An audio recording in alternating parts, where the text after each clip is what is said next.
Sí, doctora. Sí, doctora. Siempre les pregunto porque a veces estoy hable y no me oyen. Entonces ya me quedó la costumbre de preguntarles. Bueno, empezamos entonces ya con el último tema de esta farmacología, que tiene que ver con los corticosteroides, ¿ok? También es un tema que ustedes ya manejaron.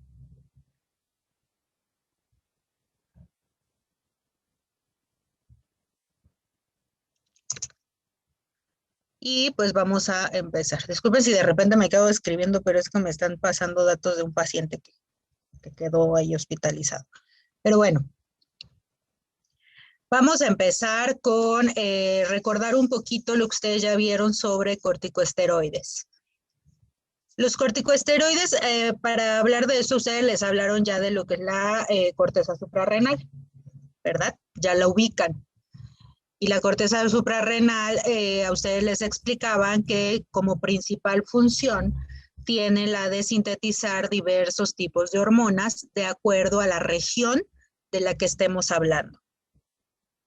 ¿Cuáles son esos tres tipos principales? A ustedes les hablaron de los corticosteroides, de los mineralocorticoides y de las hormonas gonadales.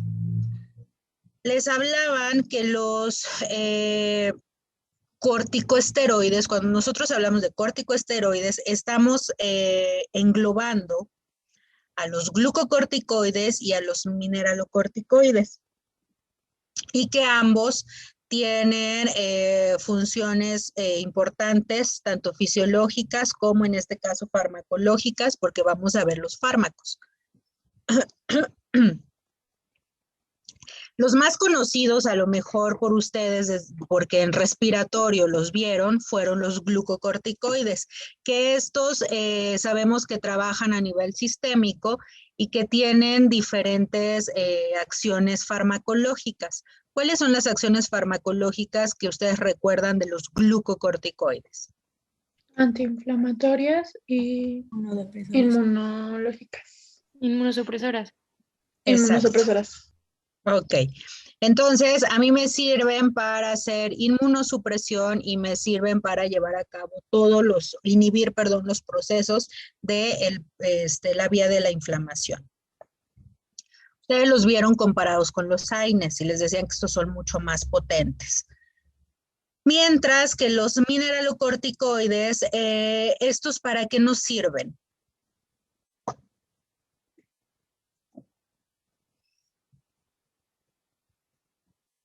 Regulan los electrolitos. Entonces, desde ahí, a pesar de que los dos son corticosteroides, uno tiene una acción mucho más metabólica que tiene que ver con la acción inflamatoria y con la sistema inmunitario. Los otros tienen mucho más que ver con lo que son los equilibrios electrolíticos de nuestro organismo. La aldosterona, ¿no? Exacto.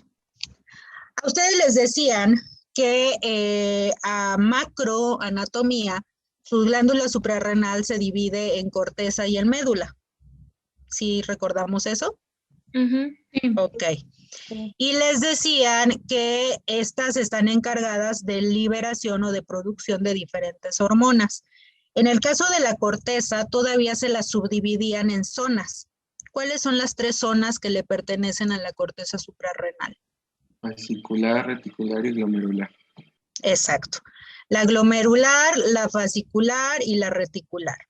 Y les decían que estas son encargadas de la síntesis y liberación de ciertas hormonas. La zona glomerular, a ustedes les mencionaron que es exclusiva de los mineralocorticoides. Por lo tanto, el gran representante es la aldosterona que ya me habían comentado. Entonces, la aldosterona es una hormona liberada por la zona glomerular de la corteza suprarrenal. Y ya dijimos para qué funciona, ¿no? Ustedes lo saben mucho mejor que yo desde el punto fisiológico. Después está la zona fasciculada, que la zona fasciculada se encargará de la síntesis y liberación de los glucocorticoides.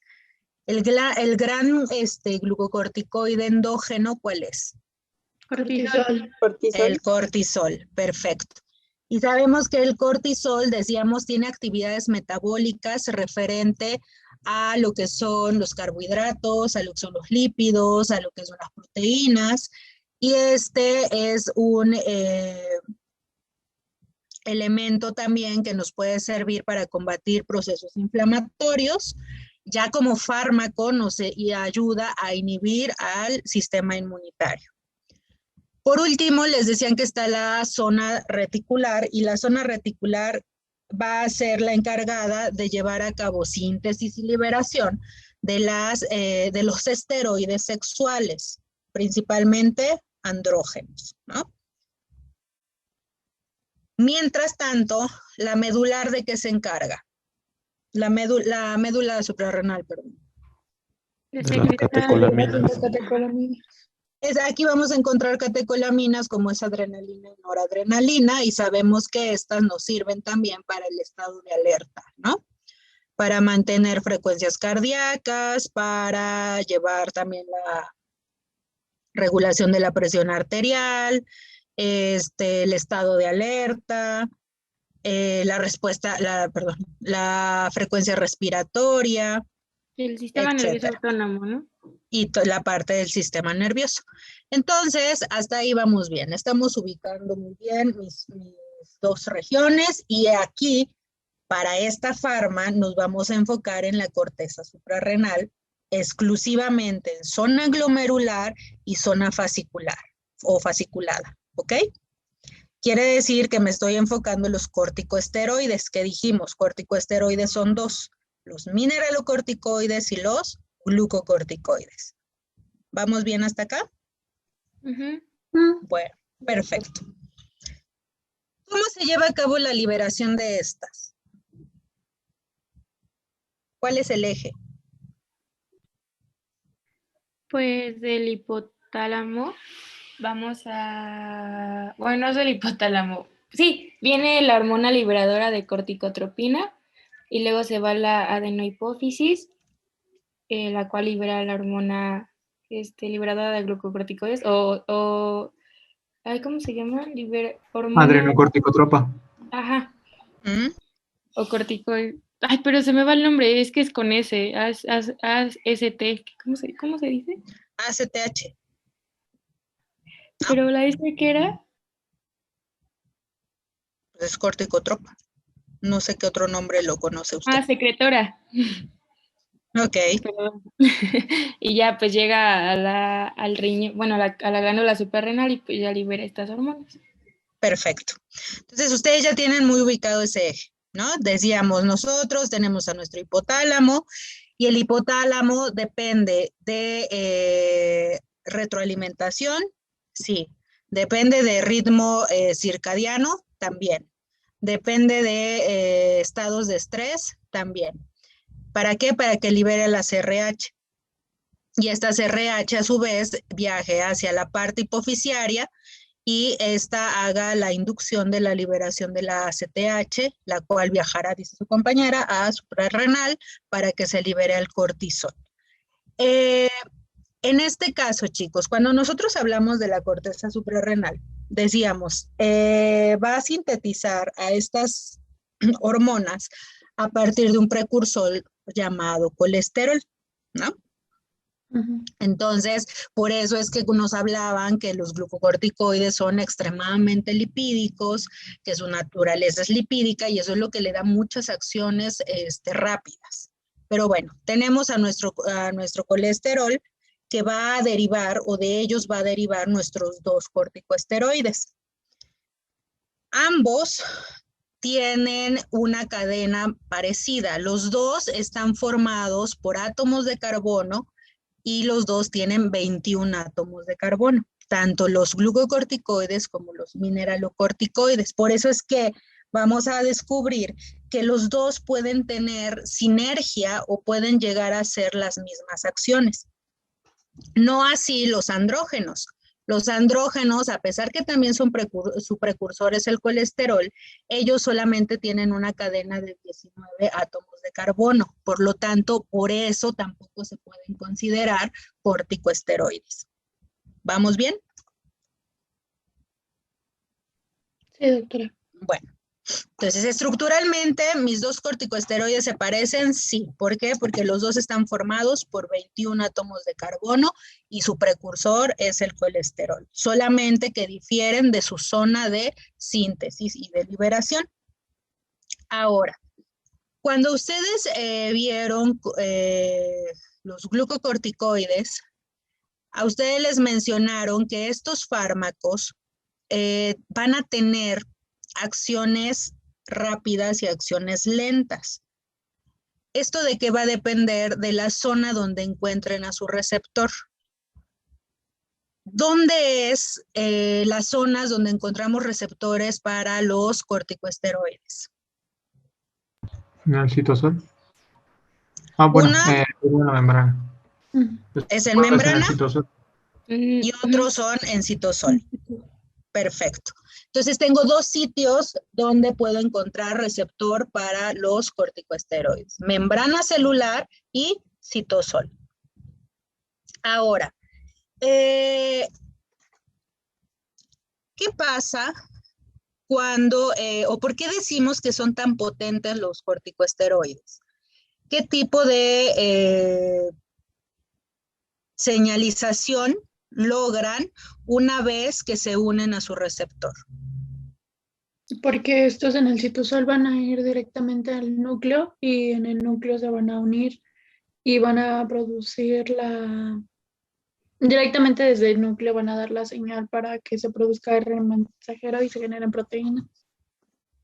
Desdoblan las histonas para poder generar de ahí, agarrar genes y generar transcripción de ARN mensajero. Y también porque Perfecto. son liposolubles, ¿no? O sea, atraviesan fácilmente la membrana y no pierden tanto tiempo como los hidrosolubles, como las proteínas. Ok, bueno. Entonces decimos que la unión del corticosteroide con su receptor prácticamente tiene un objetivo que es promover la transcripción genética. ¿Vamos de acuerdo? Y esto van a ser unidades o van a ser mecanismos de uniones secuenciales. O sea, va a estar regulado esto.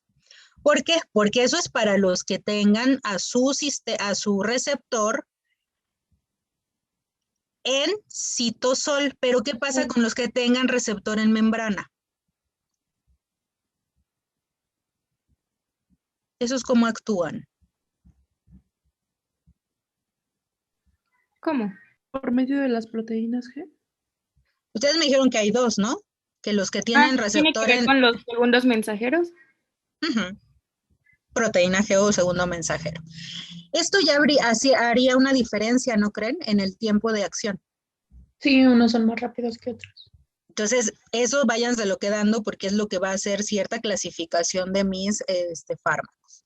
Pero bueno, ambos tienen como objetivo promover transcripción genética para que se haga la síntesis proteica y estas proteínas ayuden a los mecanismos que despertaron la respuesta de los corticosteroides.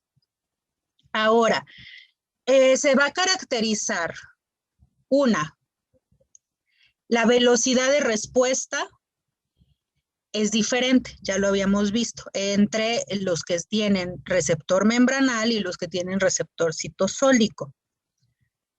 Y la pregunta capciosa fue, ¿cuál es más rápido? El que estimula directamente en el núcleo. ¿Por qué? ¿Por qué creería usted que ese es más rápido? Porque este no está activando segundos mensajeros. Y aparte es directa, o sea, es la orden directa al núcleo. ¿Ok? ¿Quién piensa diferente o quién opina diferente?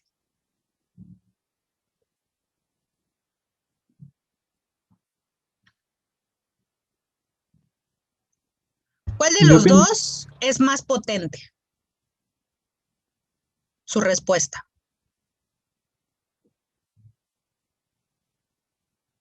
El de segundos mensajeros. A ver. Vamos El de a ubicar. receptor citosólico. Vamos a ubicar. Tengo corticosteroides con 2 receptores, ¿no? Ubicados en Membrana y en citosol. membrana y en citosol. Hasta ahí vamos bien. Decían, uno va a ser más rápido su llegada a receptor porque atraviesa membrana. Son liposolubles a final de cuentas. Perfecto. Yo les pregunto 2 cosas distintas. ¿Cuál es más potente y cuál tiene el efecto más rápido? Más potente sería el de segundos mensajeros y más rápido el del núcleo. O al revés. ¿Cómo creen ustedes? ¿A qué nos referimos en Pharma cuando hablamos de potencia? A la acción que tiene. A la efectividad y a la eficacia, ¿no? Entonces, más efectivo sería el que va directamente al núcleo, ¿no? Porque directamente está dando la orden para que se generen esas proteínas. Sí. Entonces, más potentes son los que tienen receptor citosólico. Más rápida acción son los que tienen receptor en membrana. ¿Por qué? ¿Qué quedamos que hacen los segundos mensajeros? Porque los mensajeros ya actuarían con las sustancias que están formadas, ¿no? Y entonces, directo en la transcripción tendría que ir con toda la síntesis. Tiene que ver. El segundo mensajero quedamos que son amplificadores de respuesta. Quiere decir que aceleran a la célula rápido. No así los que tienen que entrar al núcleo, desdoblar histonas, fusionarse, dar su información, etc. Entonces, los que son citosólicos, tienen que hacer mucho más tiempo para que el núcleo pueda obedecer su orden, mientras que los que son membranosos, prácticamente ellos lo único que hacen es amplificar su respuesta y entonces la célula responde más rápido. Esa es una gran diferencia entre ellos, pero de potencia, pues no es lo mismo una amplificación que se va a apagar en cierto momento a un cambio completo a nivel nuclear. ¿Sí vemos esa diferencia entre la rapidez y la potencia? Ok. Entonces, decíamos que los corticosteroides que ubican a su receptor en la zona citosólica son de efecto lento, pero de larga duración o potente. Mientras que los que tienen a su receptor en membrana son de efecto rápido, pero de corta duración. ¿Vamos bien? Sí. Bueno. ¿Qué es lo que tenemos aquí como inconveniente? Porque a veces lo hablamos como corticosteroides. Una característica muy importante del receptor de los corticosteroides es que a pesar de que existe un receptor para glucocorticoides y un receptor para mineralocorticoides, estos receptores son homólogos. O, mejor dicho, pueden recibir estructuras homólogas. ¿Qué entendemos con eso? Estructuras iguales. Que se asemejen. ¿Y qué quedamos que tenían en característica los gluco y los mineralocorticoides? Que tenían el mismo número de carbonos. Que son iguales en su estructura. Por lo tanto, aunque existe un receptor para mineralocorticoide y existe o para aldosterona y un receptor para cortisol, el hecho de que sean tan homólogos estos o que sean tan parecidas sus estructuras pueden activar a cualquiera de los 2 receptores. Esa es una característica importante, pero que también es utilizada y aprovechada en farmacología, porque la mayoría de fármacos que ustedes van a ver son glucocorticoides, pero que tienden a poder hacer la acción del mineralocorticoide, y ahora entenderíamos por qué. Pues si yo meto un glucocorticoide en mi paciente, ¿por qué voy a tener también efecto mineralocorticoide? Pues porque estructuralmente se parecen y pueden activar a ambos receptores. ¿Vamos bien? Sí. Bueno.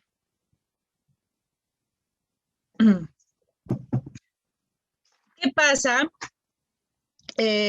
cuando nosotros activamos? Decían, y ya me lo explicaba, el receptor se une y uno despierta amplificación y el otro tendrá que entrar a núcleo para llevar a cabo transcripciones directas con histonas. Hasta ahí creo que estamos bien. Y se menciona que también podemos hacer, de acuerdo a esta característica de que unos trabajan en núcleo y otros no, vamos a poder también hacer la diferencia entre cuáles son más utilizados para la inflamación y cuáles son más utilizados para la inmunosupresión. ¿Cuál utilizarían ustedes? Para cada una.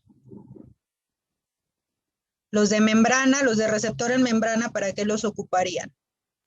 Antiinflamatorios. Como antiinflamatorios. ¿Por qué? Porque queremos por el tiempo de duración más rápido. Porque necesito que el paciente salga rápido de ese proceso. Ok.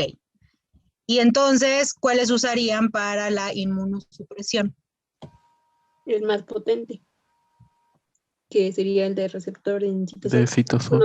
El de citosol, porque sabemos que este es de larga duración, su acción, ¿no?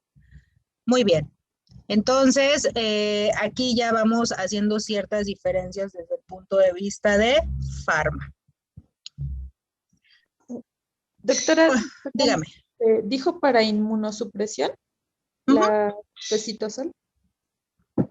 Sí, porque son los que van a tener mucho más lento su acción, pero más, bueno, van a tener más lenta su inicio de acción, pero su potencia es prolongada. ¿Y a quienes le damos este tipo de tratamiento? A las personas que tienen enfermedades autoinmunitarias. A ellas no les voy a dar nada más por un ratito al corticosteroide, ellos lo tienen que tomar todos los días. Entonces ahí no me conviene uno de acción rápida, porque entonces se lo tendría que estar dando a cada momento. ¿Ok?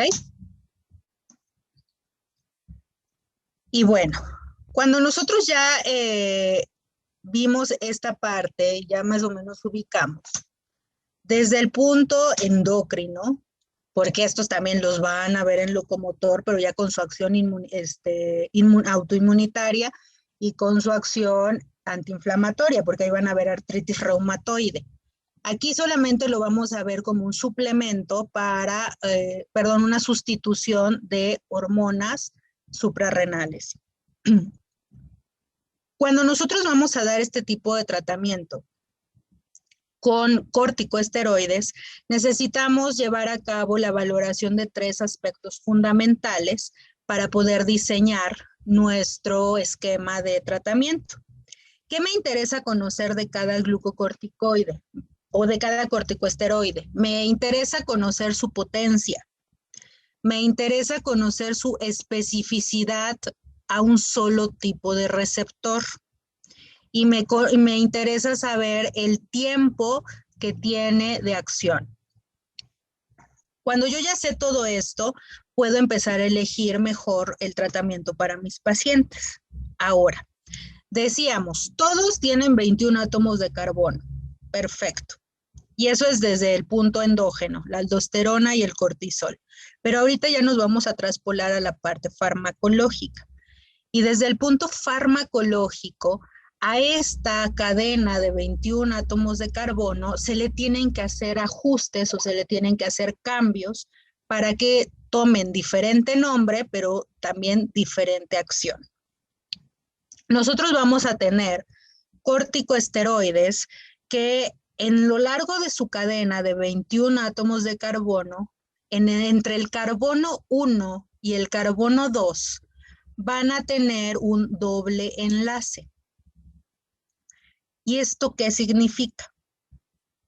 Cuando mi cadena de 21 átomos de carbono me refiere tener doble enlace entre C1 y C2, me está diciendo que este fármaco va a tener una gran actividad glucocorticoidea. ¿Ok? Pero, además, que este doble enlace le da la potencia 5 veces más que el glucocorticoide endógeno. ¿Qué quiere decir? Que 5 veces más potente que el cortisol. ¿Ok? ¿Sí vamos bien? ¿Puede repetir esa característica de la doble unión en dónde? En C1 y C2. Todos van a tener 21 carbonos. Hasta ahí estamos bien.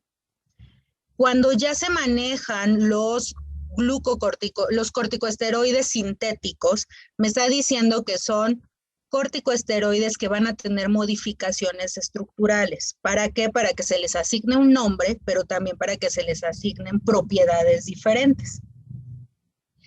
Cuando nosotros encontramos un corticosteroide que contiene o que tiene un doble enlace entre el carbono 1 y el carbono 2, me está diciendo que es un corticosteroide con predilección al receptor glucocorticoideo. Por lo tanto, su acción va a ser más hacia lo que hacen el glucocorticoide endógeno. ¿Quién es el glucocorticoide endógeno? Cortisol. El cortisol. Pero que es 5 veces más potente que el cortisol. ¿Ok? ¿Sí nos queda claro esa parte? Sí. Bueno, entonces, corticosteroide doble enlace entre C1 y C2 es principalmente de acción glucocorticoide, pero es 5 veces más potente que el glucocorticoide endógeno. Sin embargo, es igual su acción al mineralocorticoide endógeno. No pierde su acción mineralocorticoide, sin embargo, es menos potente que si comparáramos su acción glucocorticoidea. ¿Estamos bien con eso? Sí. Si lo ponemos con número, es cortisol es 1 y glucocorticoide exógeno es 5. O sea, es 5 veces más que el cortisol. Pero si yo lo asemejo con la aldosterona, sería aldosterona 1. Mi corticosteroide sintético también sería 1. Ahí me está diciendo que yo tengo entonces esa variante en la cual tiene más trabajo glucocorticoideo, pero no pierde lo mineralocorticoide. ¿Ok? Ahora, ¿quiénes son representantes de estas familias? Y les van a sonar mucho. Son fármacos que se llaman prednisona y prednisolona. Sí los escucharon en respiratorio, seguramente. Inclusive en digestivo, cuando vieron Cusicron, ¿no? Entonces, la prednisolona y la prednisona son corticosteroides de 21 átomos que contienen un doble enlace entre C1 y C2, que son 5 veces más potente que el cortisol y iguales que la aldosterona. Y nada más por eso puedo decir que su principal actividad es glucocorticoidea. ¿Ok? Sí. Por lo tanto, ¿para qué va a estar más destinado? Para el Inflamatorio. inflamatorio. Como antiinflamatorio y en su momento como Bueno, ¿cómo se llama? Broncodilatadores, ¿no? O sea, bueno, nos ayuda. Inmunosupresor. como Ajá. inmunosupresor, ¿no? Porque quedamos que quien tiene gran trabajo inmunosupresor y antiinflamatorio son los glucocorticoides. Y este es un fármaco 5 veces más potente que el cortisol. Yo lo puedo usar como antiinflamatorio o lo puedo usar como inmunosupresor. ¿De qué va a depender esto, además de que dónde esté ubicado su receptor? Del tiempo de uso y de la dosis. Yo puedo utilizar un fármaco que tenga su acción probablemente que tenga su receptor, perdón, en membrana. Pero si yo lo doy a alta dosis y lo doy por mucho tiempo, y mucho tiempo me refiero a que las dosis sean cercanas, voy a lograr llevar a cabo la inmunosupresión. ¿Ok? Entonces, aquí, aparte de tener que ver dónde está ubicado el receptor para decir si es más antiinflamatorio que inmunosupresor, también vamos a tener que analizar la dosificación y el tiempo de estas dosificaciones. Y además el tiempo que va a utilizar el fármaco el paciente. Por eso es que ustedes en algunas bibliografías podrán encontrar que la prednisona a dosis baja es un antiinflamatorio, pero a dosis altas es un inmunosupresor. Y a lo mejor cuando lean dicen, ay, pero su receptor está en membrana. Sí, pero ¿por qué les está garantizando que es inmunosupresor? Porque lo van a dar a dosis altas y por mucho tiempo. ¿Ok? ¿No se da gradualmente, doctora? ¿No se podría dar gradualmente? La dosis se puede subir de forma gradual. De hecho, ya vamos a ver que estos también tienen abanicos, porque no entran con una dosis estándar. Tienen dosis mínima, tienen dosis estándar y tienen dosis máximas. ¿Ok? Ahora, nosotros podemos tener otro tipo de corticosteroides. Podemos tener corticosteroides que en el carbono 9 tengan la presencia de un flúor. ¿Qué propiedad le va a dar esto? Cuando nuestra cadena de 21 carbonos en el carbono 9 ubica un flúor, lo que le está dando es potencia 10 veces más que la que tendría el cortisol. ¿Ok? Pero le está dando también 10 veces más la potencia de la aldosterona. Por lo tanto, ¿cómo podrían clasificar a este fármaco? Inmunosupresor. A ver. Ambos, ¿no? Este es un fármaco que puede ser utilizado como inmunosupresor, que puede ser utilizado como antiinflamatorio, pero el simple hecho de que también su acción mineralocorticoide esté tan elevada, la utilizaría mucho más o sería de predilección para un sustituto de hormona mineralocorticoide perdida. Es decir, un paciente que tenga insuficiencia suprarrenal y que no les esté fabricando ni cortisol ni aldosterona, ¿cuál le darían? Pues el que está igual. ¿Por qué no le darían el anterior? Porque solo es mayor que el cortisol, no que la aldosterona. Pero sigue teniendo propiedad de aldosterona. Ahí tengo que evaluar. Pero ahí sería igual a tu aldosterona, la tuya, pero en el otro caso del otro paciente, el paciente no está produciendo esa aldosterona. Esa aldosterona, ese glucocorticoide. Entonces, aquí si ustedes se dan cuenta, desde el punto endocrino, porque si no luego se confunden en locomotor. Desde el punto endocrino, si yo tengo un paciente que tiene más producción de aldosterona que de cortisol, ¿cuál podrían elegir? Los dos están en insuficiencia, solamente que insuficiencia no quiere decir que ya no produzca nada. Las insuficiencias van por grados. Si lo encuentran en el grado en el que su cortisol es el que bajó más que la aldosterona, ¿cuál le daría? Pues la prednisona, ¿no? ¿Cuál, perdón? Prednisolona. La prednisolona, porque le voy a regular el cortisol que está perdiendo. Pero si ustedes ya están su paciente, perdón, ya está en una etapa en donde tanto su aldosterona como su cortisol están bajos. Pues el que tiene el carbono 9. El que tiene flúor, ¿no? porque este está potencializando tanto la acción mineralocorticoide como la glucocorticoide. ¿Sí vamos bien hasta aquí? Sí. Ok. ¿Cuántas veces dijo de potente es como mineralocorticoide? 10. El último. ¿10? Es 10-10. Y aquí encontramos un medicamento que se llama fludrocortisona.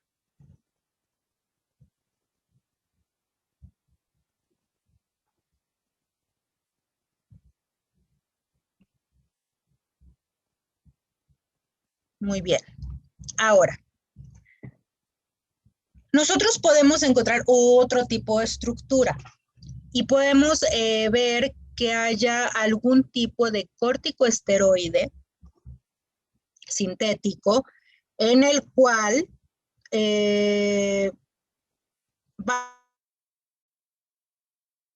vamos a tener C2, en donde vamos a tener flúor en el 9 y... Maestra, ¿puede repetir? Es que se trabó. Perdón. Ok.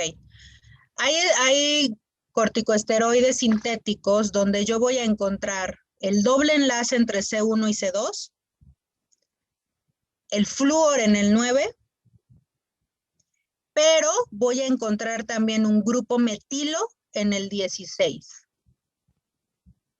Son 3 cambios estructurales. ¿Sí los escuchamos todos? El último no, doctora, ¿lo puede repetir, por favor? Un grupo metilo en el carbono 16. Gracias. Ok. ¿Qué va a traer como consecuencia esto? La literatura nos dice que todo aquel corticoesteroide que tenga un grupo metilo en el carbono 16 automáticamente pierde su acción mineralocorticoide. ¿Qué les está diciendo entonces que estos fármacos van a hacer?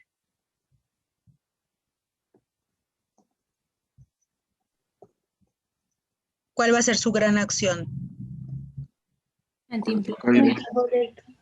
Glucocorticoidea.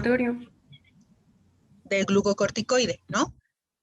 Yo tengo corticoide, pero ese corticoesteroide, perdón, no tiene su doble enlace entre C1 y C2, tiene su flúor en el 9, pero tiene un metilo en el 16. Y el metilo en el 16 dice que con que esté ahí, ya se pierde la acción mineralocorticoide. Por lo tanto, ¿con qué me quedo?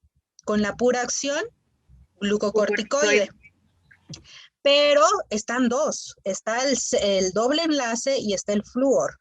¿Cómo creen que van a ser estos glucocorticoides? De acuerdo a la potencia. ¿15 veces más potente? De 25 a 30 veces más potente que el cortisol. ¿Quiénes entran aquí? La dexametasona y la betametasona. Obviamente, ya que ustedes lean, van a encontrar muchas más, pero estos son como los más conocidos. ¿Ok? Entonces, este fármaco o estos fármacos, ¿ustedes los utilizarían en un paciente que tenga déficit de aldosterona? No. No. Porque pierden acción mineralocorticoide. No, porque ya no tienen tiene esa acción. Exacto. Y por lo tanto, estos sí pueden llamarse tal cual glucocorticoides sintéticos. Todos los demás son corticoesteroides, porque alto o bajo tienen acción de las dos. Estos no. Estos solamente son glucocorticoides porque no tienen acción de tipo mineralocorticoide. Ahora, pueden encontrar otro cambio de estructura. Y ustedes pueden encontrar una línea de 21 carbonos, perdón, y que en el carbono 16, en lugar de tener a un grupo metilo, le encuentren un grupo hidroxilo.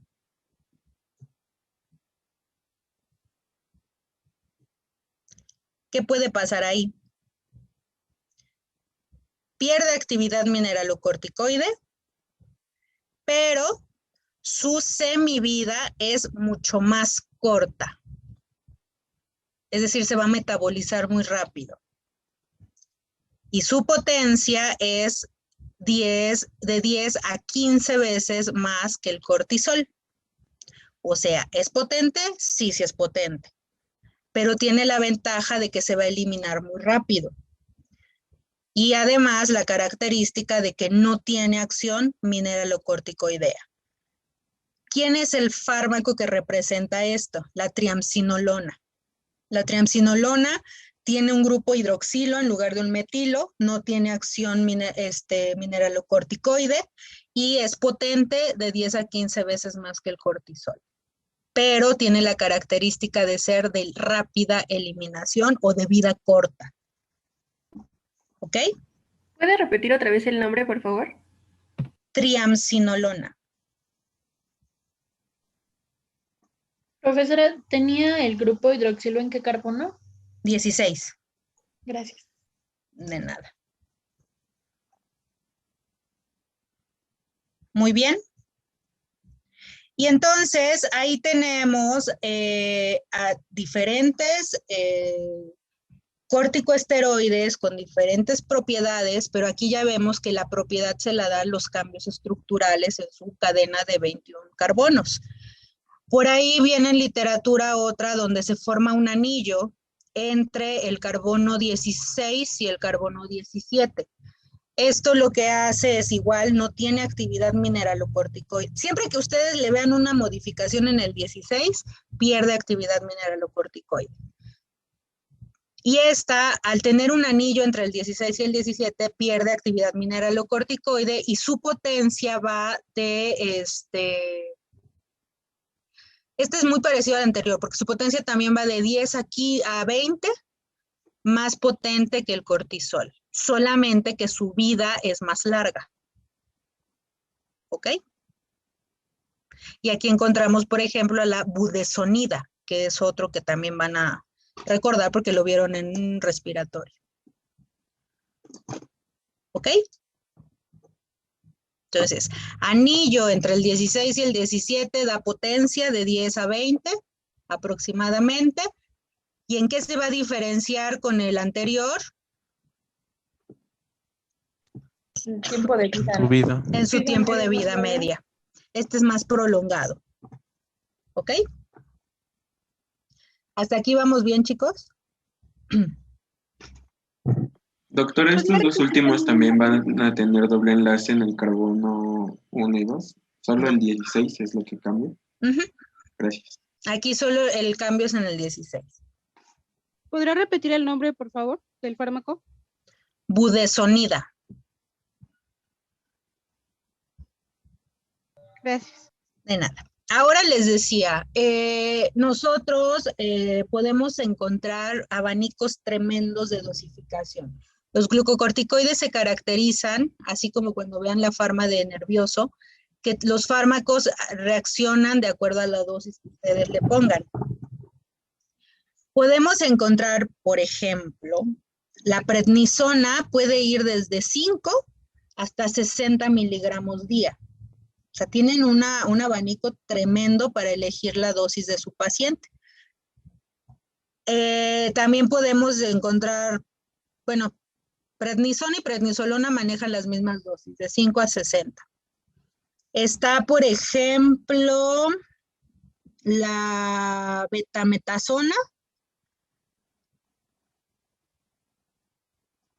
Sí, la betametasona puede ir de 0.6 a 7.2 miligramos día. También tienen una gran diferencia, ¿no?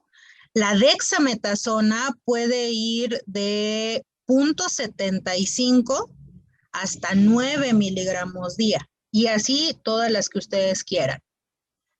Realmente las dosificaciones son tremendas. Por ejemplo, hay uno que es la hidrocortisona, que la hidrocortisona es la que es igualita al cortisol. Si ustedes tuvieran un paciente que tiene solo déficit de cortisol y que yo no quiero elevar su acción, le metería al análogo. Y el análogo de este es la hidrocortisona, que es 1,1. Y la hidrocortisona también tiene una variante de 20 a 240 miligramos día. Así que imagínense, ¿no? O sea, tenemos aquí grandes diferencias entre las dosificaciones. ¿De 20 hasta cuánto dijo, maestra? 240. Gracias. ¿Qué más les tengo que tomar en cuenta a los corticosteroides sintéticos? Les decía la duración de su efecto. Y esa es una clasificación. Nosotros podemos clasificarlos por dónde está su receptor. Podemos clasificarlos por los cambios estructurales en sus cadenas. O podemos clasificarlos por el tiempo de duración. Y ahí, esa es una clasificación como más fácil, porque ahí yo los puedo clasificar como corticosteroides de duración corta, de duración intermedia, de duración larga. ¿Ok? ¿Y a qué me refiero? Pues al tiempo que van a estar ejerciendo su poder farmacológico. ¿Ok? ¿Vamos bien? Sí, doctora.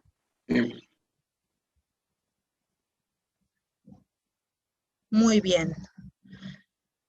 Ahora, desde el punto de presentaciones, las presentaciones hay de todas. Los glucocorticoides son una gama de fármacos que a ustedes no los van a hacer sufrir para saber las presentaciones. Van a encontrar corticosteroides sintéticos vía oral, van a encontrarlos vía tópica, van a encontrarlos vías inyectables, ya sea intramuscular o IV, van a encontrarlos inhalados, van a encontrarlos en enemas, van a encontrarlos en supositorios, van a encontrarlos, ¿qué otra me falta? A ver, acuérdenme.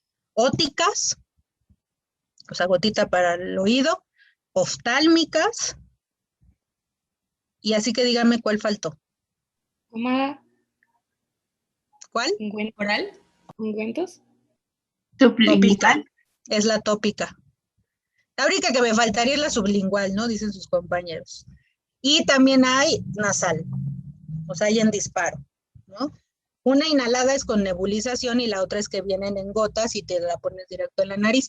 Entonces, la única que me faltaría es la sublingual, pero de ahí todas las que ustedes quieran van a encontrarlas.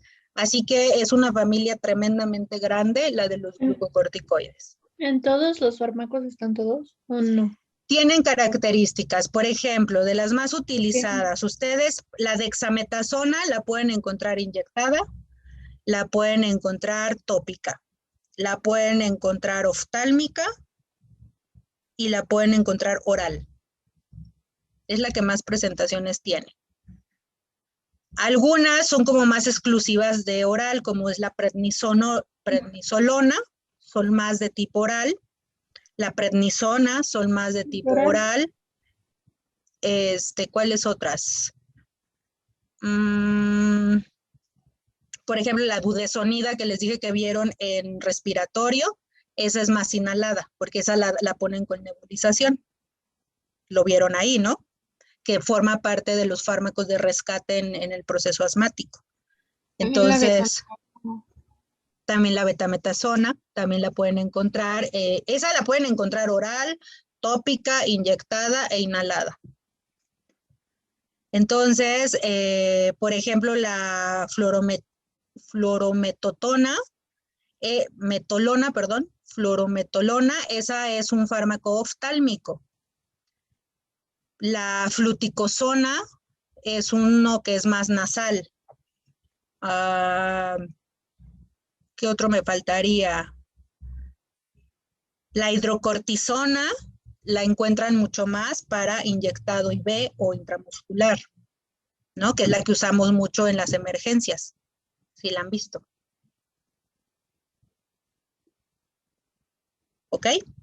Pero si nos preguntan el examen, ¿nos va a preguntar general o de cada fármaco? No les voy a preguntar de cada fármaco. Pero sí quiero que sepan que es una familia que tiene muchas presentaciones. Y estas sí se las voy a dejar de tarea conforme pase el tiempo. Ustedes se van a tener que ir aprendiendo cuántas presentaciones hay de cada glucocorticoide que vayan usando. pero por lo menos sí tienen que saber que la mayoría de presentaciones está en los glucocorticoides, así que el paciente lo que necesite va a tener. ¿Sale? Doctora, Dígame. ¿podría repetir la que mencionó que se usaban en emergencias? Hidrocortisona. Ok, gracias. De nada. La hidrocortisona puede, cuando un paciente tiene choque anafiláctico, es lo que se les inyecta para poder abrir nuevamente la vía respiratoria. ¿Ok? En algunos casos usan la dexametasona también, pero la más utilizada es la hidrocortisona. ¿Vamos bien con esto de las vías de administración? Sí. Ahí se las voy a perdonar, no les voy a preguntar exclusivo de algún fármaco, pero sí que sepan que tiene todas. ¿Ok? Yo tengo una preguntita. Dígame. Bueno, desde el inicio vimos que se pueden potencializar como tal, más que el cortisol. Eso le hace que sea mayor actividad antiinflamatoria. Ajá. Entonces, cuando hay cuando pierde su acción mineralocorticoide, puede decirse que es menos inmunodepresor. Cuando pierde su acción, ¿qué, perdón? Mineralocorticoide. No.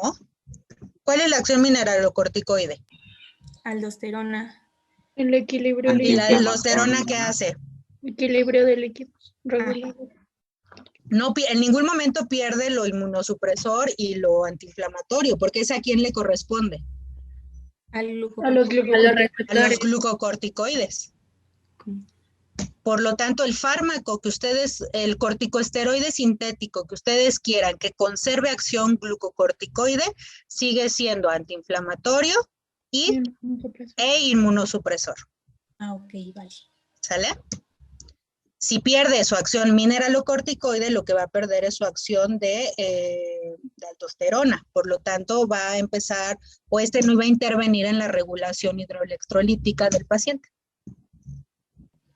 Ok, sí, y nada más entonces lo que influye en que sea inmunodepresor es a dosis altas y mayor tiempo, ¿verdad? Exacto. Va. Mientras sea glucocorticoide, si es de acción rápida, o si su receptor está en membrana, o si es muy potente, ¿cuál va a ser su acción? Antiinflamatoria. Pero si es un glucocorticoide que su receptor está en citosol, o que yo estoy dando dosis crónicas, es decir, por mucho tiempo, y que su acción aparte es intermedia o larga, por lo regular, sí tiene la acción antiinflamatoria, pero además adquiere la inmunosupresora. Ok. ¿Ok? Muy bien. ¿Vamos bien hasta aquí, chicos? ¿Todos? Sí. Bueno. Doctora, una pregunta. Dígame.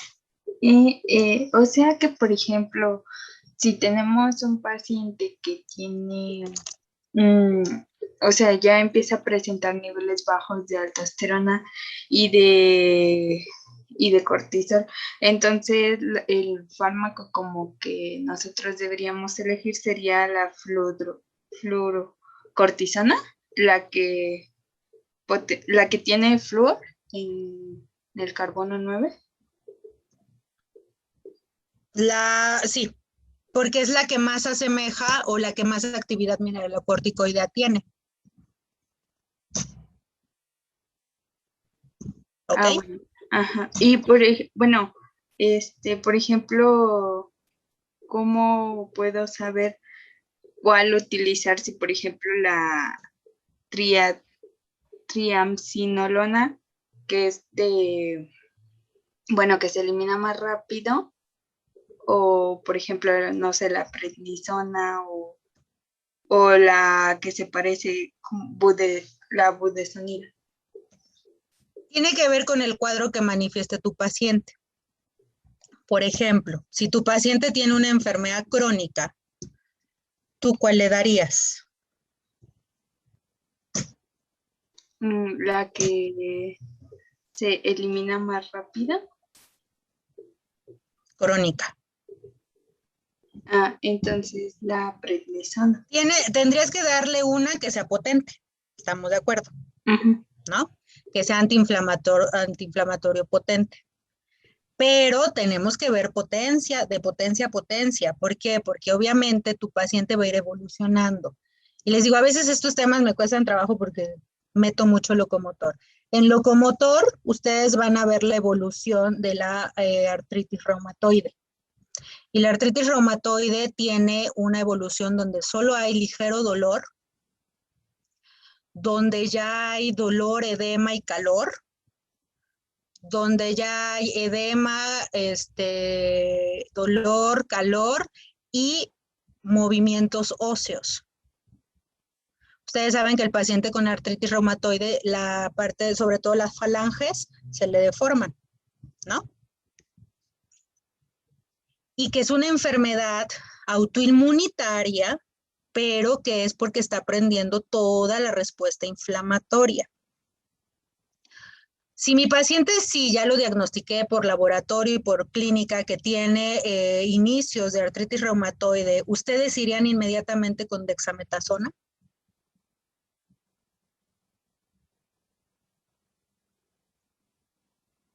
Tomando en cuenta que la dexametasona es la más potente. No. No. Dijo que ¿Cuál tenía... utiliza? Hidrocortisona, ¿podemos empezar? Pero la hidrocortisona les dije que solo hay inyectada.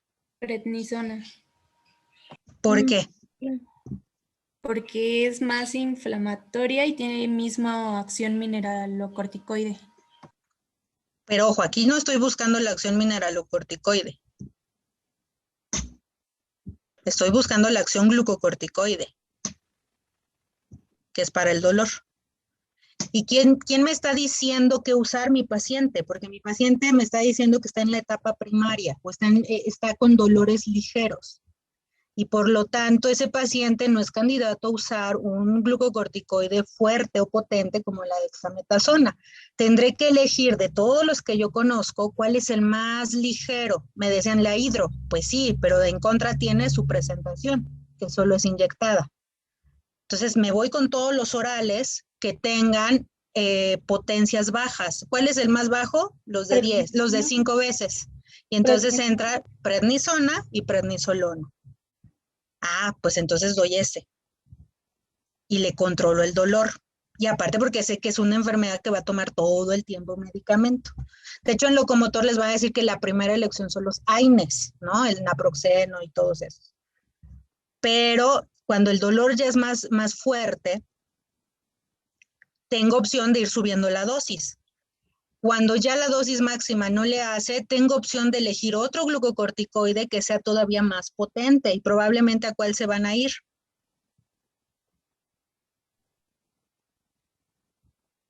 Después de la prednisona. Prednisolona es lo mismo que, bueno, tiene el mismo son de la misma familia de doble enlace que la prednisona y la prednisolona. Okay. ¿Con la fluorocortisona? Se irían con uno que tenga flúor en su carbono 9, porque ese sube a 10, ¿no? Ya si ese también le deja de hacer efecto, ¿con cuál se irían? Dexametasona. No. Con triamcinolona. Se pueden ir con la triamcinolona, pero esa es de acción rápida. Entonces, ¿cuál les conviene a ustedes? Los que tengan anillo entre la 16 y la 17 y que tengan presentación oral. ¿Ok? Ya si esos de plano no le hacen nada al pobre paciente, ahora sí tienen otra opción, que es la la dexametasona o todos aquellos corticosteroides que tengan doble enlace entre C1 más su flúor más su metilo en el 16. ¿Ok? Entonces la hidrocortisona en sí solamente puede ser, por ejemplo, en casos de emergencia. Sí, ese solo es para urgencias médicas, por su vía de administración. ¿Dijo que se utilizaba en shock? No. En un ataque anafiláctico. Ok, gracias. ¿Sí nos queda claro, chicos, que el paciente nos pide lo que necesita? Y eso es lo difícil de cuando ya estamos afuera. Porque, insisto, si ustedes solo se aprenden la dexametasona, imagínense si le empiezan a poner un corticosteroide de 30 veces más potente que el cortisol desde el inicio. Doctora, tengo una pregunta. Dígame. Bueno, en Pharma de Neumo, bueno, sí, de aparato respiratorio, la doctora que nos dio Pharma nos dijo que la dexametasona también se ocupaba para sacar al paciente de un choque insulínico. ¿Eso es cierto o no? Sí. Y ahorita vamos a ver por qué. Ok. ¿Sale? De hecho, ¿se acuerdan que cuando hablamos de glucagón les dije que también podíamos usar glucocorticoide? Tiene que ver con efectos. Y ahorita lo vamos a ir viendo. Pero bueno, aquí sí nos queda claro que el paciente, de acuerdo a su clínica, es lo que vamos a usar. Y que siempre nos vamos a ir de lo menos a lo más. Eso sí, ahorita tenemos que irnos del menos potente al más potente. Y del menos potente me tengo que ir de su mínima dosis a su máxima dosis. ¿Sale? Y quitarlos de la misma forma, ¿no? Y se quitan de la misma manera, exactamente. Ahorita vamos a ver cómo son los retiros. ¿Dudas? Es aquí donde también ustedes tienen que reconocer que cuando ya estén en la práctica, les tiene que ser muy importante saber la presentación del glucocorticoide. ¿Ok? ¿Por qué? Porque ahorita ya vieron la importancia de saber que la hidro solamente es inyectada. Pues sí, se usan en emergencias y sí, es la más segura porque es la más parecida a lo endógeno, pero pues ni modo que ande inyectando yo todos los días al pobre paciente. ¿Sale? Doctora, tengo una duda. Dígame. O sea, todos los que vimos ahorita son glucocorticoides, porque, ¿sí? Bueno, sí. Porque pueden desarrollar la acción de los mineralocorticoides. No, a ver, todos los que vimos tienen acción glucocorticoide.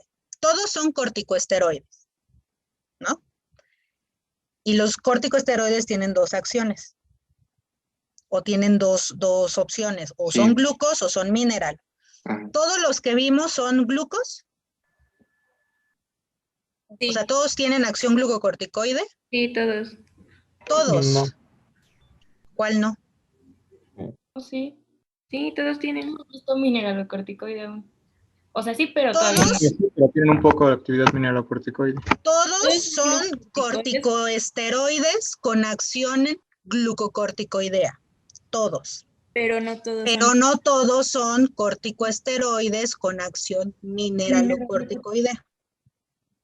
¿Cuáles son los únicos que dijimos que sí conservan su acción mineralocorticoide? Prednisona y fluoro. Dijimos que eran los que tienen doble enlace entre C1 y C2 y los que tienen flúor en su C9. ¿Sale? Entonces, desde ese punto de vista los podemos ver. Corticosteroides, todos.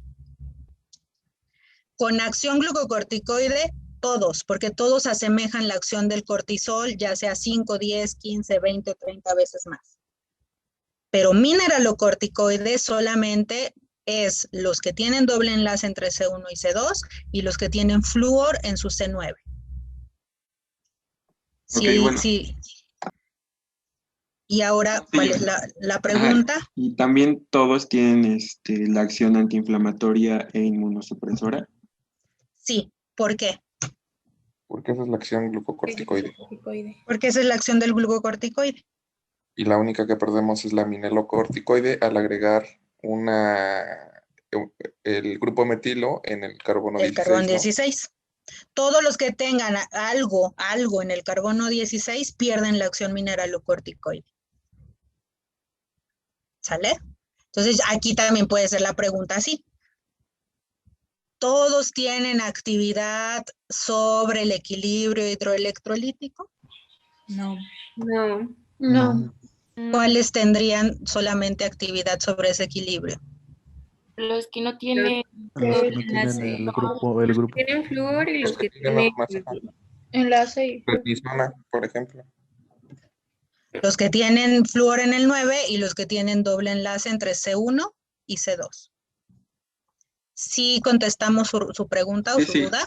Sí, es que algo que me causó como confusión fue lo que vimos del receptor de membrana cuando se encontraba en el citosol y pues en la membrana, que dijo que, por ejemplo, cuando estaba en la membrana, pues iba a tener más acción antiinflamatoria y cuando iba a estar en el citosol iba a tener más acción Porque inmunosupresora. también mis fármacos pueden tener más acciones.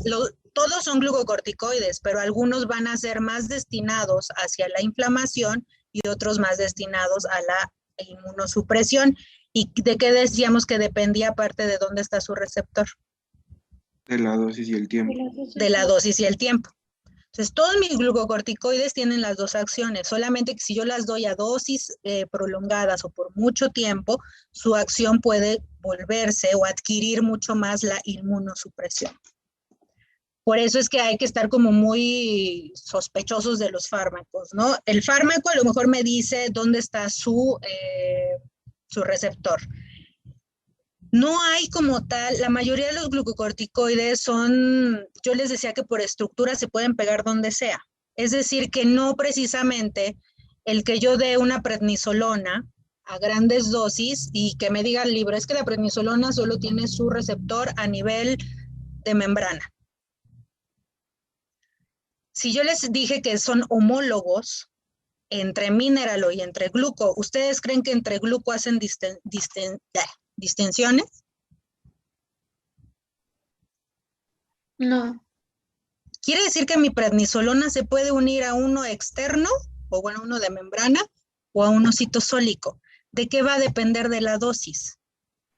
Si yo doy dosis altas, empiezo a saturar a los que son ideales, que son los de membrana.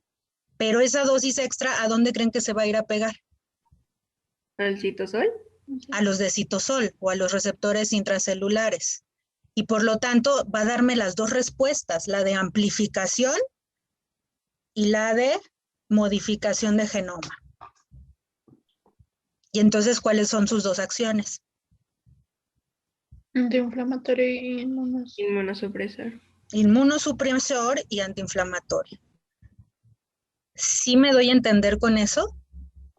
Sí, sí. Ok. Pero, por ejemplo, lo que mencionaba hace rato de artritis, ¿no? Si llegamos así como de lleno y damos como una dexametasona, no sé si sea como por la dosis, pero podemos decir que esto ejercería un mayor efecto de inmunosupresor. Sí. Sí, tú haces una inmunosupresión en el paciente, pero ahorita vamos a ver los riesgos de causar eso en un paciente a pronta evolución de la enfermedad. Les digo que la terapéutica no solo involucra al fármaco, involucra al paciente, involucra la patología. Y a partir de ahí yo elijo qué voy a iniciar. Y, ¿Sale? por ejemplo, en el caso del que vimos que era el fludrocortisona, si das dosis altas, dijimos que tenía el mismo efecto tanto con cortisol y con aldosterona. Entonces, ¿es lo mismo? No importa tanto la dosis, va a seguir dando el efecto igual. Tu dosis para tu efecto sí importa, porque entonces estarías teniendo, si tú das dosis altas, estás teniendo las dos respuestas elevadas, tanto la de la aldosterona como la del cortisol. Obviamente se la estoy dando a un paciente que tiene déficit. Si yo se la doy a cualquiera de ustedes, pues imagínense, ¿no? Ustedes que no tienen alteración hidroelectrolítica, se toman uno de estos fármacos y empezarán a tener alteración hidroelectrolítica, cuando a lo mejor lo único que yo quería era quitarles dolor. ¿Sale? Entonces, todo esto es terapéutica, todo esto es lo que ustedes van a tener que ir deduciendo conforme avancen sus farmas. Pero bueno, aquí por lo menos ya llevamos ciertas ideas. Ahora a lo que voy. Cuando nosotros decidimos dar este tipo de fármacos a los pacientes, tenemos que tomar en cuenta todos sus efectos. Los efectos de los mineralocorticoides y de los glucocorticoides a nivel metabólico son inmensos. Ejemplo, Estos dos tienen efectos metabólicos. ¿Cuáles son los grandes efectos metabólicos que tienen? Aumentan la síntesis de glucosa debido a la degradación de glucógeno. Además, disminuyen el uso de la glucosa por diferentes tejidos. Y, por si fuera poco, movilizan o inician la obtención de glucosa a partir de proteínas y ácidos grasos. ¿Cómo eso se va a reflejar en el plasma? ¿Qué van a ver en ese paciente? Hiperglucemia. Le están dando con todo a ese pobre plasma, ¿no? Porque le están haciendo que degrade glucógeno. Órale, azúcar para afuera, ¿no? Glucosa para afuera. Lo están haciendo que sus grasos y sus proteínas también formen glucosa, más glucosa al plasma. Pero le están inhibiendo, le disminuyen la entrada de glucosa a las células. Por lo tanto, su paciente empieza a tener hiperglicemias. Ok, eso es algo que tengo que valorar antes de decidir dar un glucocorticoide a cualquier paciente. Doctora, entonces se aumentan los ácidos grasos libres y los aminoácidos en el plasma. Sí. Bueno, pero al principio, ¿no? Porque después se van a transformar. Se transforman en glucosa. Exactamente. Ahora, ¿qué pasa desde el punto cardiovascular y renal? Nuestros farmaquitos van a llegar y lo que van a hacer es retención de sodio. ¿Qué pasa si yo retengo sodio? Retengo agua. Edema. Edema. Estimulo osmosis hacia la parte interna o hacia la parte plasmática y por lo tanto mi paciente empieza a tener edemas. ¿Ok? ¿Qué otra cosa hace el glucocorticoide o el corticosteroide? A nivel renal causa vasoconstricción. Por lo tanto, sí, disminuye el filtrado glomerular. Sigo hablando de edema, ¿ok? No permito que se filtre tanta sangre a tanta velocidad y por lo tanto el agüita se sigue quedando en el plasma. ¿Qué otra cosa hago? Si yo meto este tipo de fármacos, causo edema, retención hídrica, ¿qué va a pasar con la presión arterial? Hipertensión. La elevo. Le va a subir la presión al paciente. O sea, imagínense qué difícil es dar este tipo de fármaco. Yo ya sé que por pura acción, eso lo hace el cortisol y la aldosterona, solitos, ellos solitos, endógenamente. Y yo les acabo de decir que todos los fármacos son potencializadores, o sea que son mucho más potentes que lo que es endógeno. Por lo tanto, si solito mi cortisol me puede subir la glucosa y me puede subir la presión, ¿qué no hará un fármaco que es más potente que esos? ¿Vamos bien?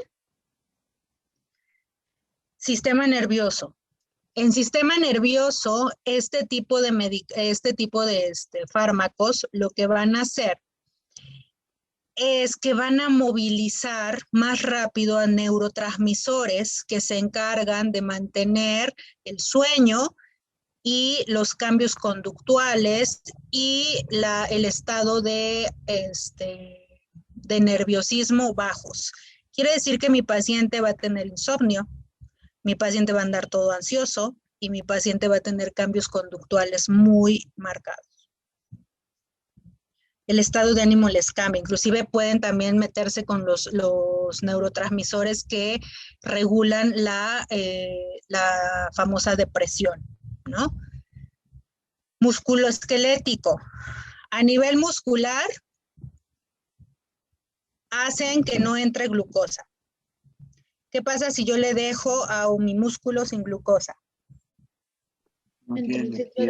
Atrofia. Lo empiezo a atrofiar. Y a nivel óseo, estimulan la acción del osteoclasto. ¿Qué va a pasar? Sale calcio. Aumenta el calcio en sangre. Aumenta el calcio en la sangre, pero ¿qué pasa con el hueso? Se Osteoporosis. desmineraliza, ¿no? Calcio. Osteoporosis, o se va desmineralizando. A nivel de hormonas, estos fármacos pueden hacer que se inhiba la liberación de la hormona del crecimiento. Y por lo tanto, ¿qué creen que va a pasar? ¿Lo podría repetir, doctora, por favor? Inhiben la liberación de la hormona del crecimiento. Baja talla, ¿no? El niño, si se les ocurre dárselo a los niños, pues van a dejar chaparritos. No van a crecer. Y además, desde el punto inmunitario bajan la respuesta. ¿Qué quiere decir? Que sus pacientes se van a infectar de todo. Dicen que un paciente con artritis reumatoide que ya está, o de enfermedades autoinmunitarias, que ya tomaron inmunosupresores por muchos años, se mueren de todo menos de la enfermedad que tenían. Se mueren de neumonía, se mueren de gastroenteritis. ¿Por qué? Porque no tienen defensa. Por eso, y la respuesta que les di, pues sí, a lo mejor le quito bien rápido el dolor si le inyecto dexametasona, pero ¿qué pasa con todos estos efectos? Se van a potencializar, ¿no? Y entonces, ¿es benéfico para tu paciente? Pues no.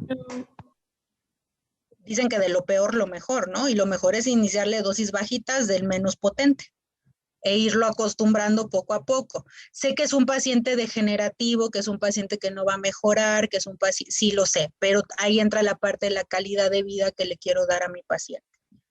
¿Ok? ¿Sí estamos bien? Bueno.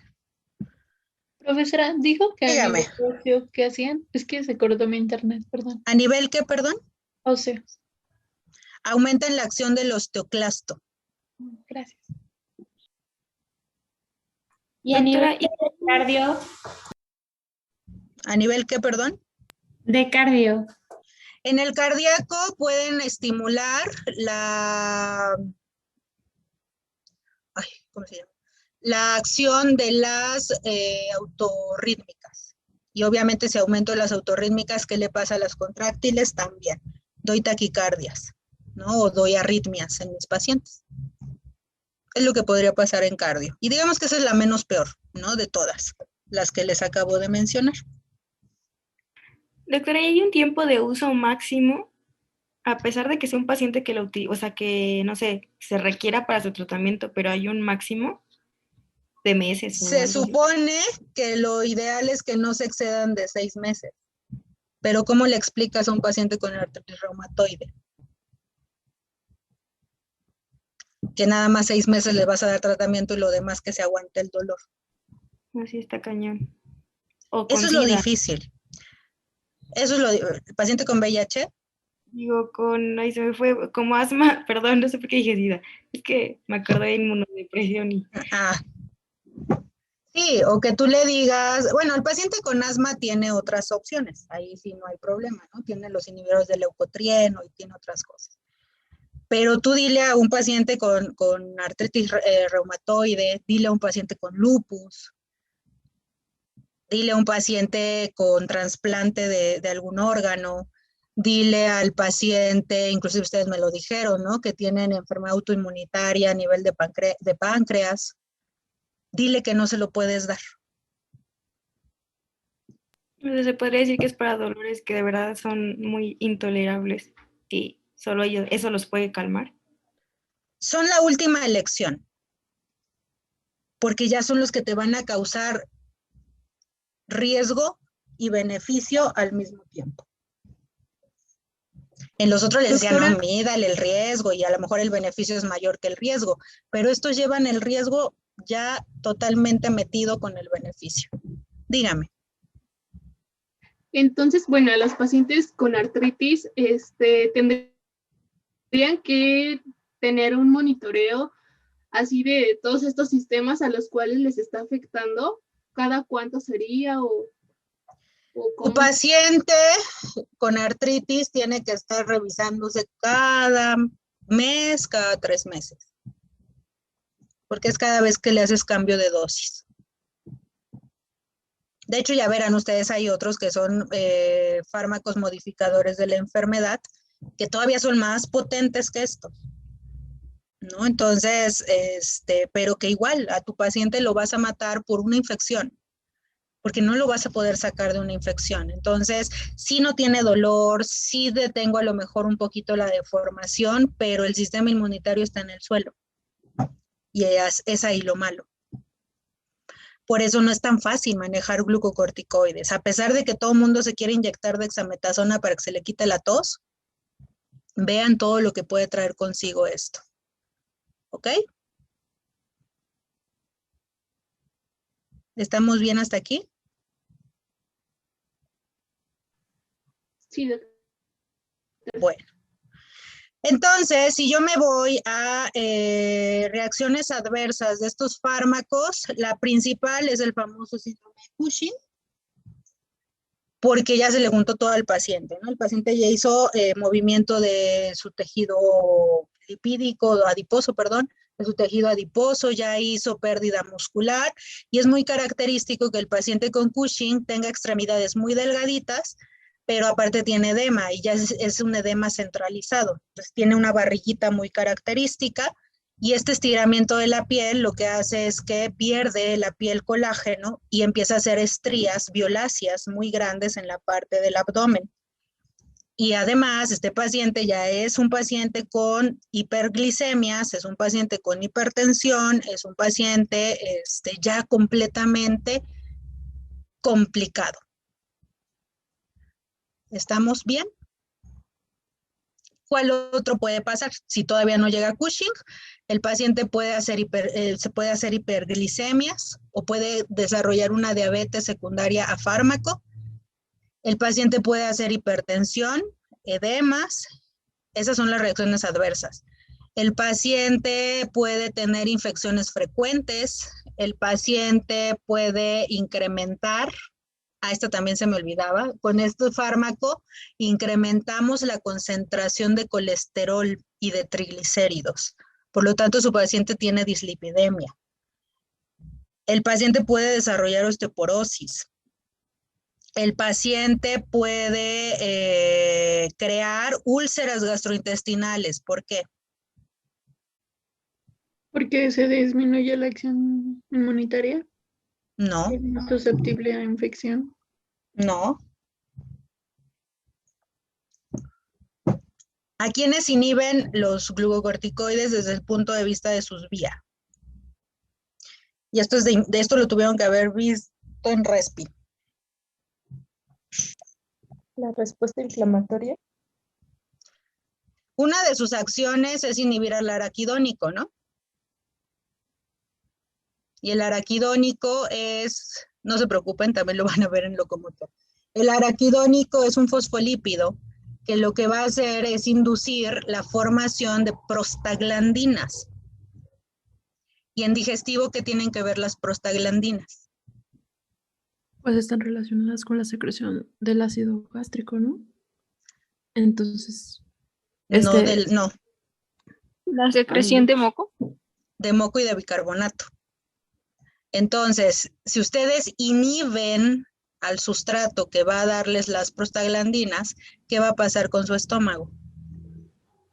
Pues mucho ácido. Pues va a haber mucho ácido y por lo tanto va a crear las úlceras.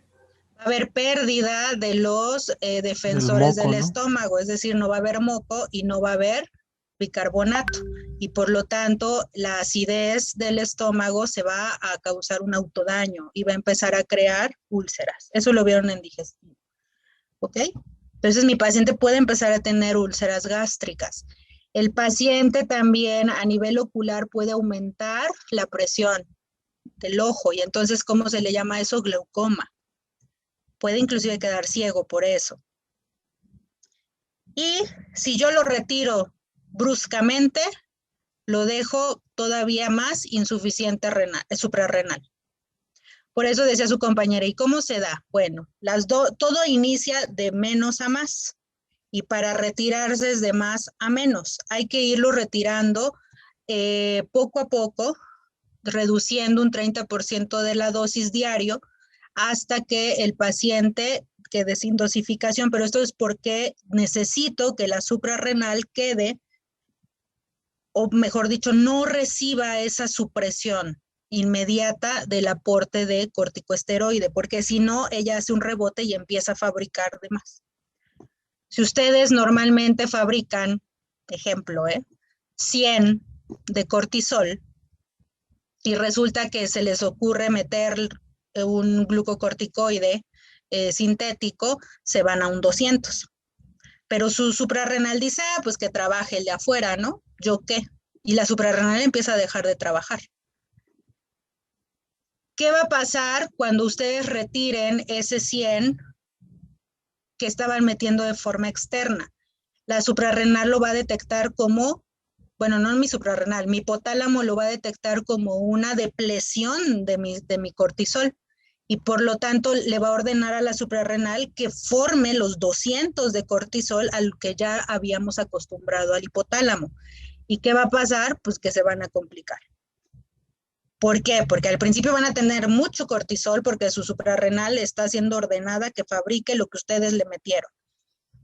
Pero ¿qué le pasa a un tejido al que yo forzo a que trabaje? Hipertrofia. Va a llegar un momento en el que se va a volver insuficiente y entonces se vuelve insuficiencia suprarrenal. Por eso hay pacientes que tienen insuficiencia suprarrenal por el uso de corticosteroides. Son como las dos grandes consecuencias. O te vuelves Cushing o te vuelves insuficiente suprarrenal. ¿Ok? Cushing es por exceso, ¿verdad, doctora? El Cushing es por un exceso del tratamiento. Y entonces mi hormona, mi glándula, perdón, queda produciendo mucha cortisol. La insuficiencia es posterior, cuando ya mi suprarrenal prácticamente se rinde y deja de producir cortisol. Y entonces, ¿cuál es mi tratamiento? ¿Inhibir eso? No, cuando ya son insuficientes suprarrenales. Pues dale la hormona. ¿Glucocorticoides? Pues los glucocorticoides, o sea, lo que te enfermó te va a salvar. ¿Ya vieron las paradojas de la farma?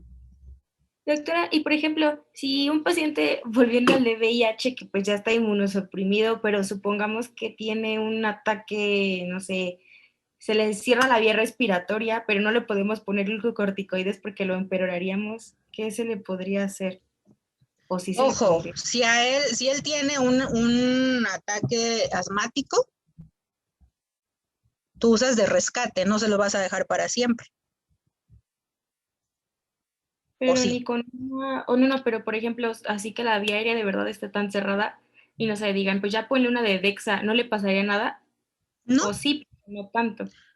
No le va a pasar nada porque es de rescate. ¿Y qué vieron que eran los de rescate en respiratorio? ¿Los lava y saba? ¿Cuál es el objetivo de uno de rescate? Pues abrir la vía aérea, ¿no? Abrir la vía. Le meto una dexametasona, abro la vía y posteriormente ya no la va a necesitar. Riesgo-beneficio. O lo vas a dejar que se ahogue.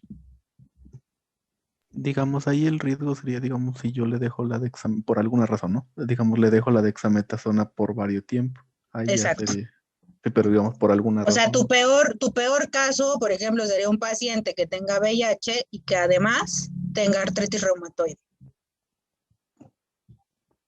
Ahí sí tienes un caso espantoso. Okay. Porque ese paciente va a perder la vida muy pronto. Pero si es un paciente inmunodeprimido al que yo necesito rescatar, pues por supuesto que no lo piensas dos veces y le pones una Dexa. Después pues seguirá con sus cuidados, ¿no? Pero bueno, dudas con los glucocorticoides, chicos. Insisto, en locomotor van a ver mucho más esto, pero... Yo sí, doctora, a mí no me Dígame. preocupa lo del retiro. O sea, sí entendí que es paulatino, pero Y vas a tener que ir disminuyendo 30%. ¿Pero todos los días? Todos los días. Tú estás acostumbrada a tomar 500 miligramos hoy y ya quieres retirarlo. Si yo te quito el 30%, ¿cuánto tomarías mañana?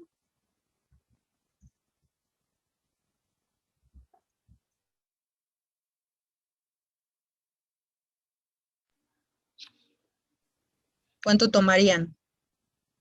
Ay, es que se trabó, doctora, está congelada. Ah, no, ya no. ¿Ya me oyen? 350.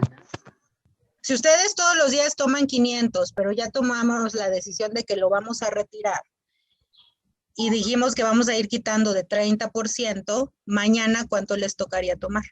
350. 350, ok, les creo en sus cuentas. 350. Mañana es sábado, ¿no? ¿Cuánto les tocaría el domingo? 200, bueno, 350 menos 90.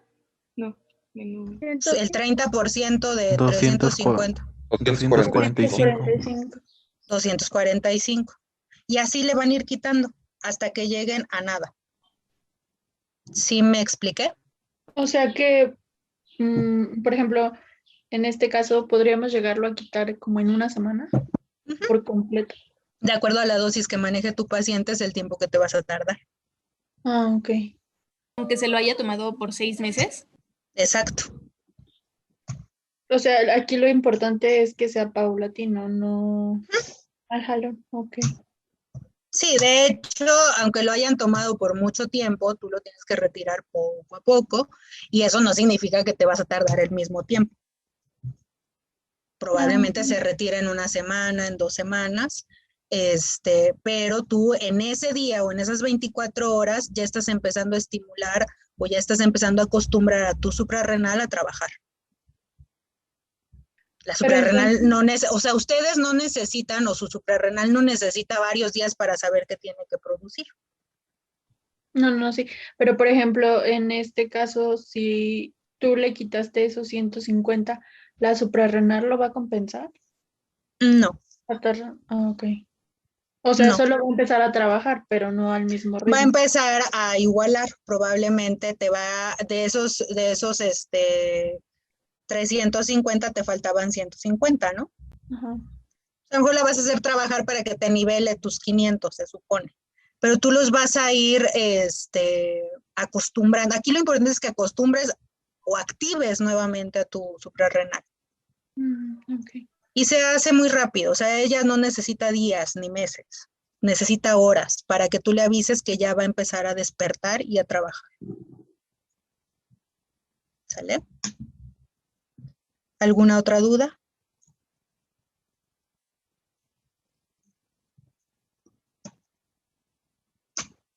¿No? Doctora, no es como tanto de la materia. En la miastenia gravis se da la prednisona. En la miastenia, sí. Sí tienden a dar glucocorticoide.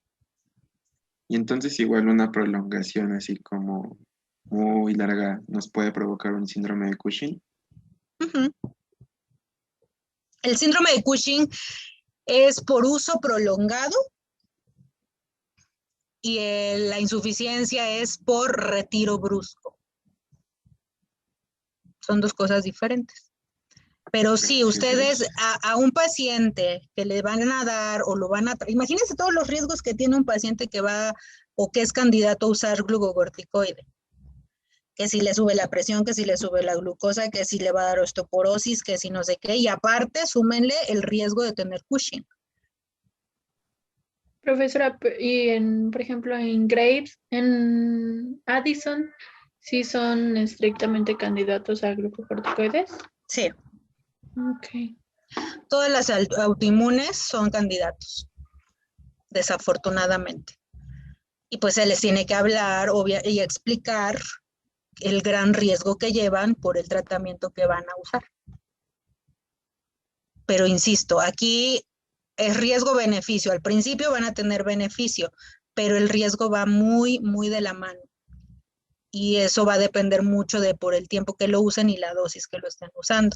Así que estos pacientes pues ya van a estar muy enterados de que se van a estar enfermando muy seguido. Inclusive hay pacientes que además de tomar su glucocorticoide tendrán que tomar su hipoglucemiante, tendrán que tomar su antihipertensivo, tendrán que tomar suplemento de calcio, su vitamina D, van a tomar algún antiarrítmico, etcétera. ¿Ok? Dudas, más dudas, chicos. Y obvio también los medicamentos tienen más probabilidad de causar el síndrome de Cushing que otros, ¿no? Porque no es lo mismo tomar prednisona por un mes que dexametasona, ¿no? Claro, depende de la exposición que le hagas a tu paciente. Lo malo es que los glucocorticoides no se venden con receta. Eso sí lo sabían, ¿verdad? Lo malo. Por supuesto. Cuando un paciente se entera que tomándose una Predni o tomándose una Dexa se le quita el dolor bien rápido, ¿qué creen que prefiere, el paracetamol o la Dexa? La Dexa. La Dexa. Tiene la nariz, ¿no? Ah, es de venta libre. Es de venta libre, no necesita receta. Por lo tanto, ellos empiezan a consumir y hay mucho paciente que en la actualidad van y el médico les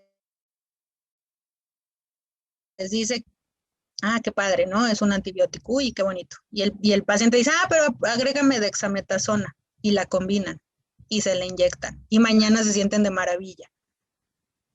Y se les hace vicio, o se les hace costumbre que cada vez que tengan problema de respiratorio, se inyectan dexametasona. ¿No les ha pasado eso? ¿O no conocían esa combinación?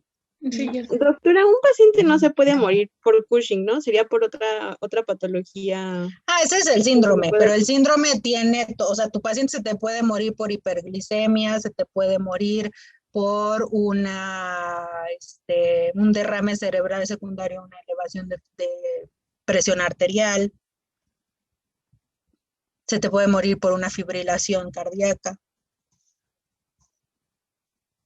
El Cushing sería como el primer causante, pero ya el detonador puede ser cualquiera de las complicaciones que le va a traer tener Cushing.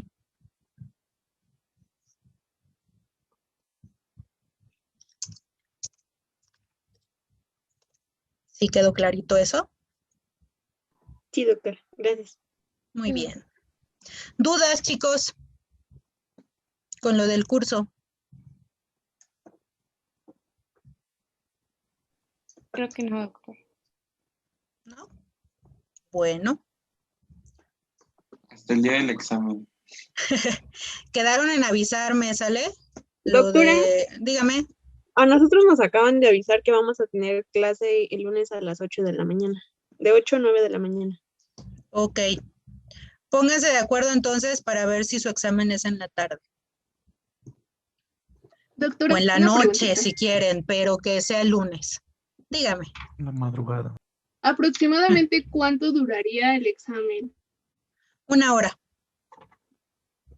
Máximo. Por lo regular, sí, es que, bueno, yo ya- les pongo ya no- 55 minutos. Ah, ok. Sí, ya nada más falta un equipo que nos confirme su horario, pero sí sería, pues es que algunos compañeros trabajan y sería, si el equipo que falta no es antes de las 8, pues yo creo que sería, pues esa la mejor opción, pero igual lo platicamos con mis compañeros. Digo, porque si todos entran a las 8, háganlo a las 7. 6:30 mejor, para no estar Des- presionados. O que sea de 6:30 a 7:30, como ustedes gusten. Por mí no hay problema, si es en la mañana, antes de las 8, no hay ningún problema. Solo me avisan a qué hora para programarlo a esa hora. Maestra, ¿en dónde va a ser? Vamos a usar Edmodo. Entonces, les voy a pasar el código. De hecho, yo los tengo que ver como 5 minutos antes del examen, porque vamos a estar en Zoom para estarlos viendo. Ahí sí me van a prender cámara, así que van a tener que estar muy cambiaditos si es que quieren. Pero si es a las 6 de la mañana, ¿podemos estar en pijama? Pues sí, por mí no hay problema.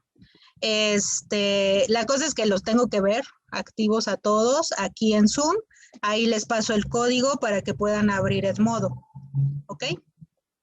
Pero entonces se va a contestar en Edmodo. Sí. Ah, ok. Pensé que iba a ser a mano. No. Ahí viene el examen, es abierto, pero ahí les da la opción de escribir la respuesta. La pueden escribir, lo único que tienen que cuidar es que no sea tan extensa su respuesta, porque si no, no aparece completa. Entonces, aquí es donde entra su facilidad de síntesis de tema, de que ustedes me hagan saber que sí les quedó muy claro y que con poquitas palabras me pueden explicar todo. ¿Ok? Entonces, me avisan y ya nos vemos el lunes a la hora que ustedes me digan.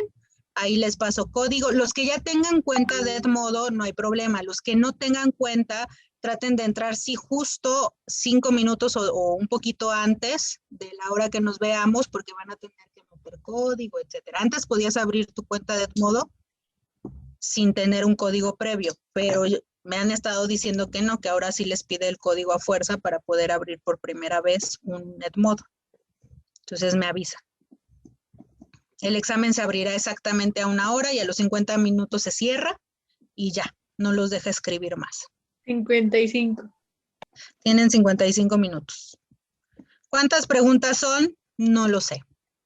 Nada, no es cierto. Son como 15 preguntas. Son como 100. No, 15 preguntas. No creo que haga más. Simples.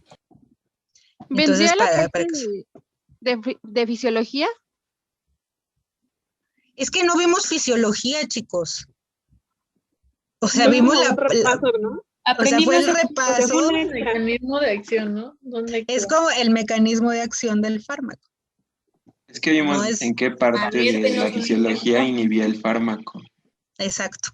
Por eso es que les digo que realmente para ustedes, para que puedan entender farma, su materia fuerte es fisiología.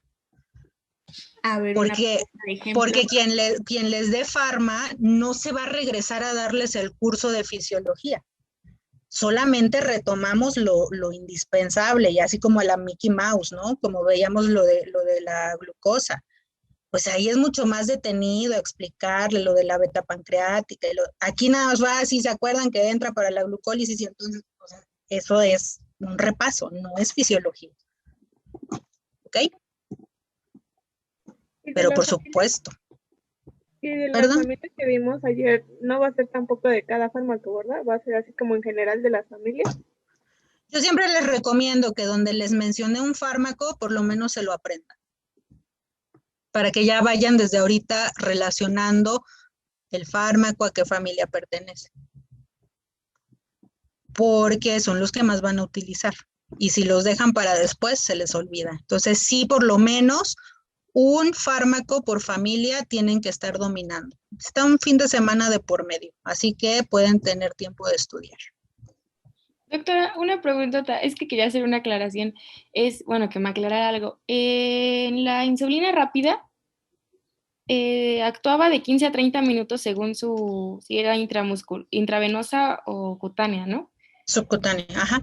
Subcutánea. Pero su efecto duraba máximo 3 horas. Es que yo tengo de 2 a 3 y me dijeron que era de 3, pero no sé cuánto. Máximo 3 horas. Ah, ok, o sea, puede haber un rango de 1 a 3, de 2 a 3. Ah, sí. Okay. Y otra, entonces, si en la foto que le mandé de lo del libro que dice que es de acción rápida, la que es intermedia, o sea... Es intermedia. La NPH es intermedia. Manéjenla como intermedia. No sé por qué no les manejan acción rápida, les manejan que es de acción lenta o prolongada. Pero no es prolongada, es intermedia. Y acuérdense que dentro de las intermedias les dije de 3, ¿no? Hay literaturas que la sacan de ahí y la meten en prolongada, pero no, porque la NPH va cada 12 horas, no puede ser prolongada. ¿Sale? Y doctora, siempre que hablan de una insulina recombinante, ¿es esa la NPH? Casi siempre. Sí. Gracias. ¿Alguna duda más? Y otra en cuanto a insulinas. Hay un rango mínimo que bueno, nos había dicho que se puede poner hasta pacientes de 0.1 porque están bien controlados con ejercicio, alimentación, pero en cuanto al rango máximo, hay uno, por ejemplo, que digas, no sé, a partir de, no sé, de 20 ya es un paciente que es muy grave o algo así. O sea, no sé si me di a entender. ¿Rango máximo para aplicar insulina? Ajá, ¿hay? El 1. El 1 por kilo. Ok. No le puede usted aplicar más. Si su paciente pesa 80 kilos, le tocarán 80 unidades. Si pesa 90, le tocarán 90. Pero no le puede aplicar más. ¿Por qué? Porque acuérdense que en este caso existe el secuestro del tejido adiposo. Y si el tejido adiposo empieza a secuestrar a su insulina y en algún momento se le ocurre llevar a cabo la redistribución, cuidado, porque entonces al siguiente piquete donde le tocaban 90 y resulta que el adiposo se robó 40 y se le ocurre en ese momento soltar esos 40, ¿hasta dónde van a subir? Hasta 130. Y por lo tanto su paciente se va a hipoglucemiar de una manera muy severa. Entonces, por eso no podemos exceder de 1 por kilo. Pero al día, ¿no? O sea, que no pase del día. Ajá. Ok. O sea, ok. Sí, es 1 kilo día. Ese es su máximo. ¿Alguna otra duda?